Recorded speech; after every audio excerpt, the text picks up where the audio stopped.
Bismillahirrahmanirrahim.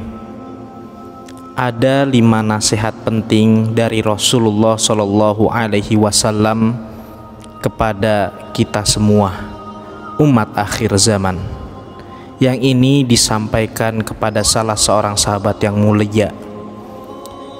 Lantas, apakah 5 nasihat tersebut? Insya Allah akan kita bahas pada video kali ini. Assalamualaikum warahmatullahi wabarakatuh. Hamdan wa syukurillah, amma ba'd. Harapan dan doa saya semoga saudaraku semuanya selalu diberikan kesehatan, dilapangkan rezekinya, diampuni dosa-dosanya, dan dipanjangkan umurnya, diberkahi seluruh episode kehidupannya. Amin ya rabbal alamin. Sahabat beriman yang dirahmati Allah, Rasulullah Shallallahu Alaihi Wasallam adalah manusia yang paling mulia. Tak ada sedikit pun cacat dalam pribadinya. Setiap perkataan, perbuatan, dan ketetapannya menjadi sunnah sebagai contoh dalam kehidupan umat manusia. Allah Subhanahu wa Ta'ala menjadikannya sebagai uswatun hasanah, suri tauladan bagi setiap manusia. Sebagaimana dalam satu ayat dalam Al-Quran, sesungguhnya telah ada pada diri Rasulullah suri tauladan yang baik bagimu, yaitu bagi orang yang mengharap rahmat Allah dan kedatangan hari kiamat. Dan dia banyak menyebut Allah. Quran Surat Al-Ahzab ayat 21. Salah satu di antara keistimewaan Rasulullah adalah kecintaan Rasulullah kepada umatnya. Rasulullah sengaja menahan doa mustajabnya di dunia untuk akhirat sebagai syafaat untuk umatnya. Sampai-sampai di akhir-akhir menjelang wafatnya beliau, tetap yang ada di dalam benaknya adalah keselamatan umatnya di dunia dan akhirat. Rasulullah Shallallahu Alaihi Wasallam pernah memberikan suatu nasihat kepada salah seorang sahabatnya, yang itu guna untuk diamalkan nasihat ini dan guna diajarkan kepada orang lain agar selamat hidup di dunia dan juga akhirat. Nasihat ini pada dasarnya juga diperuntukkan kepada umat-umat akhir zaman yang tentunya perlu dan penting agar bisa diamalkan. Sahabat beriman yang dirahmati Allah, lantas siapakah sahabat Nabi yang diberikan nasihat ini? Tiada lain adalah Abu Hurairah radhiyallahu anhu. Kala itu beberapa sahabat ditanya, siapakah yang ingin mengambil nasihat dariku dan mengerjakannya? Maka ketika itu Abu Hurairah radhiyallahu anhu menjawab, aku wahai Rasulullah. Hal ini disebut dalam sebuah hadis yang diriwayatkan oleh Imam At-Tirmidzi dan dihasankan oleh Albani rahimahullah.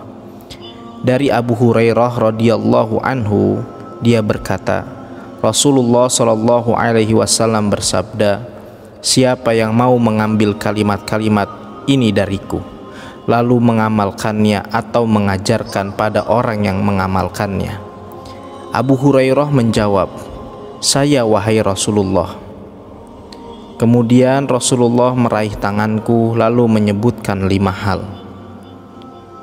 Jagalah dirimu dari keharaman-keharaman. Niscaya kamu menjadi orang yang paling beribadah kepada Allah. Ridholah dengan apa yang Allah tentukan untukmu. Niscaya kamu menjadi orang kaya. Berbuat baiklah terhadap tetanggamu. Niscaya kamu menjadi seorang mukmin. Cintailah untuk saudaramu seperti yang kau cintai untuk dirimu sendiri. Niscaya kamu akan menjadi seorang muslim. Janganlah banyak tertawa, karena banyak tertawa itu bisa mematikan hati. Hadis riwayat Tirmidzi. Dari hadis di atas ada 5 hal yang menjadi nasihat Rasulullah Shallallahu Alaihi Wasallam kepada Abu Hurairah radhiyallahu anhu. Berikut juga kepada kita sebagai umat akhir zaman. Yang pertama, jagalah dirimu dari keharaman-keharaman. Niscaya kamu menjadi orang yang paling beribadah kepada Allah Subhanahu wa ta'ala. Pesan yang pertama adalah meninggalkan apa-apa yang diharamkan oleh Allah Subhanahu wa ta'ala. Ternyata untuk menjadi orang yang paling beribadah kepada Allah adalah dengan cara meninggalkan keharaman. Hal ini karena sesuatu yang haram apabila kita lakukan akan membuat hati kita menjadi hitam dan kelam. Ketika hati kita sudah hitam dan kelam, maka ibadah pun menjadi berat atas kita. Maka dari itu, orang yang paling mudah beribadah adalah orang yang paling bersih hatinya. Semakin hatinya bersih dari maksiat, maka semakin mudah baginya untuk melaksanakan perintah-perintah Allah Subhanahu wa ta'ala.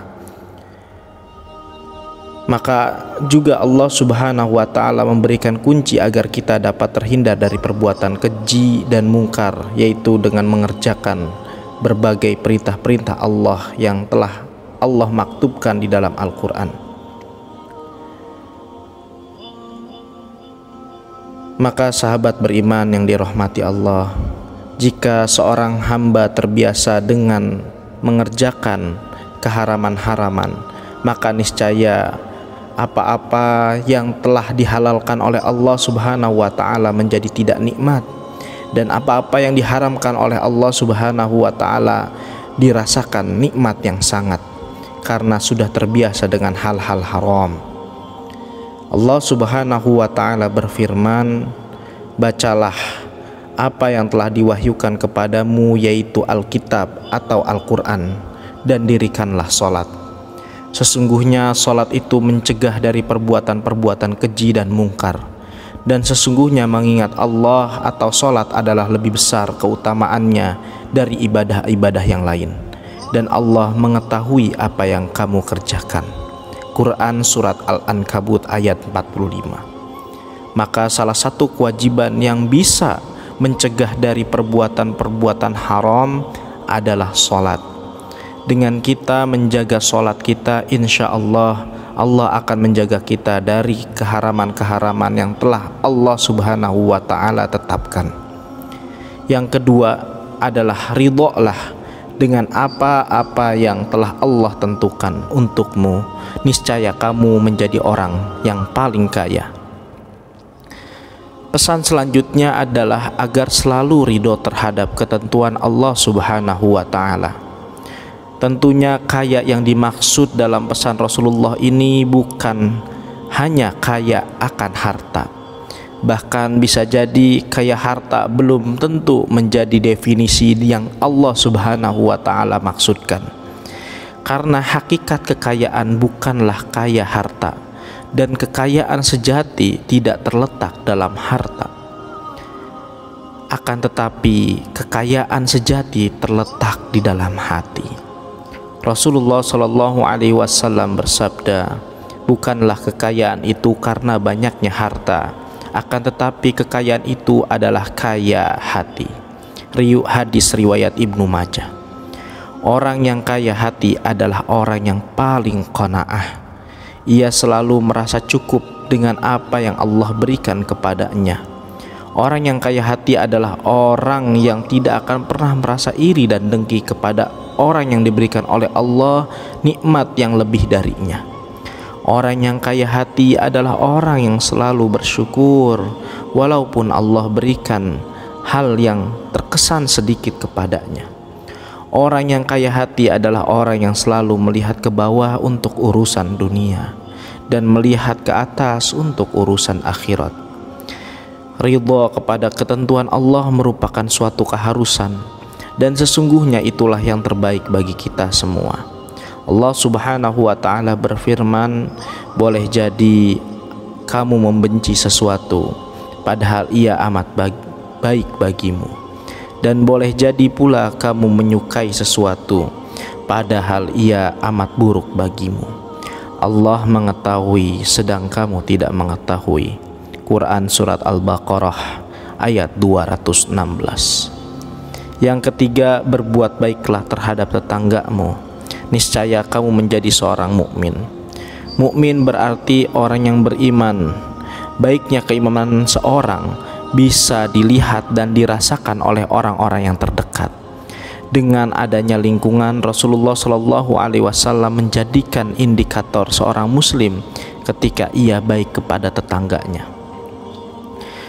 Dan beliau menyampaikan, tidaklah dikatakan beriman bagi seorang sebelum ia berkata baik, memuliakan tamu, dan juga memuliakan tetangganya. Yang tentunya hadis ini masyhur, termaktub di dalam hadis yang sangat banyak dikenal. Dalam salah satu kitab Hadis Arba'in Nawawi, karangan daripada Imam An-Nawawi, 40 hadis, disebutkan Rasulullah Shallallahu Alaihi Wasallam bersabda, tidaklah beriman seseorang sehingga mengatakan apa yang baik, atau jika tidak bisa ia diam. Dan tidak beriman seseorang sehingga ia memuliakan tetangganya. Dan tidaklah beriman seseorang sehingga ia memuliakan tamunya. Hadis riwayat Bukhari dan Muslim.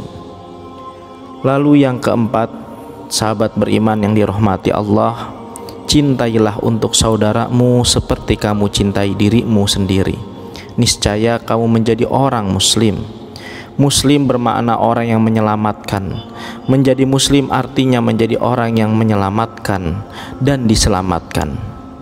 Yang tentunya ia diselamatkan dari kejahatan lisannya atau perbuatannya. Menjadi Muslim adalah mencintai untuk orang lain sesuai dengan ia cinta kepada dirinya sendiri. Jika ia mengharapkan kesehatan untuk dirinya, maka harapanlah pula kesehatan itu dirasakan oleh orang lain. Jika ia mengharapkan mendapatkan kebaikan untuk dirinya, maka harapkan pula kebaikan itu dirasakan oleh orang lain. Jika ia mengharapkan kebaikan untuk dirinya, maka harapkanlah pula kebahagiaan itu dirasakan pula oleh orang lain. Hal ini dicontohkan oleh sahabat-sahabat Nabi dari kaum Ansar yang mendahulukan saudaranya kaum Muhajirin daripada diri mereka sendiri. Tentang hal ini telah diabadikan oleh Allah Subhanahu wa Ta'ala dengan baik di dalam Al-Quran, yang tentunya supaya bisa kita sebagai umat akhir zaman mengambil pelajaran yang terbaik. Allah Subhanahu wa Ta'ala telah berfirman, dan orang-orang yang telah menempati kota Madinah dan telah beriman kaum Ansar sebelum kedatangan mereka kaum Muhajirin. Mereka kaum Ansar mencintai orang yang berhijrah kepada mereka kaum Muhajirin, dan mereka kaum Ansar tidak menaruh keinginan dalam hati mereka terhadap apa-apa yang diberikan kepada mereka kaum Muhajirin, dan mereka mengutamakan orang-orang Muhajirin atas diri mereka sendiri sekalipun mereka dalam kesulitan. Dan siapa yang dipelihara dari kepikiran dirinya, mereka itulah orang-orang yang beruntung. Quran Surat Al-Hasyr ayat 9. Kemudian yang kelima, yakni jangan banyak tertawa, karena banyak tertawa itu bisa mematikan hati. Islam mensyariatkan kaum muslimin untuk selalu tersenyum, karena tersenyum juga merupakan sedekah. Dan Islam melarang banyak tertawa, karena segala sesuatu yang berlebihan atau melampaui batas akan membuat hati menjadi mati. Dalam hadis yang diriwayatkan oleh Aisyah radhiyallahu anha, bahwa dia berkata, saya tidak melihat Rasulullah Shallallahu Alaihi Wasallam tertawa terbahak-bahak sehingga kelihatan tenggorokan beliau. Beliau biasanya hanya tersenyum. Hadis riwayat Bukhari dan Muslim. Rasulullah Shallallahu Alaihi Wasallam bersabda, janganlah kalian banyak tertawa, karena banyak tertawa akan mematikan hati. Hadis riwayat At-Tirmidzi. Menurut Imam Al-Ghazali, jika hati mati, tak akan bisa menerima peringatan daripada Al-Quran dan tidak akan mau menerima nasihat yang baik.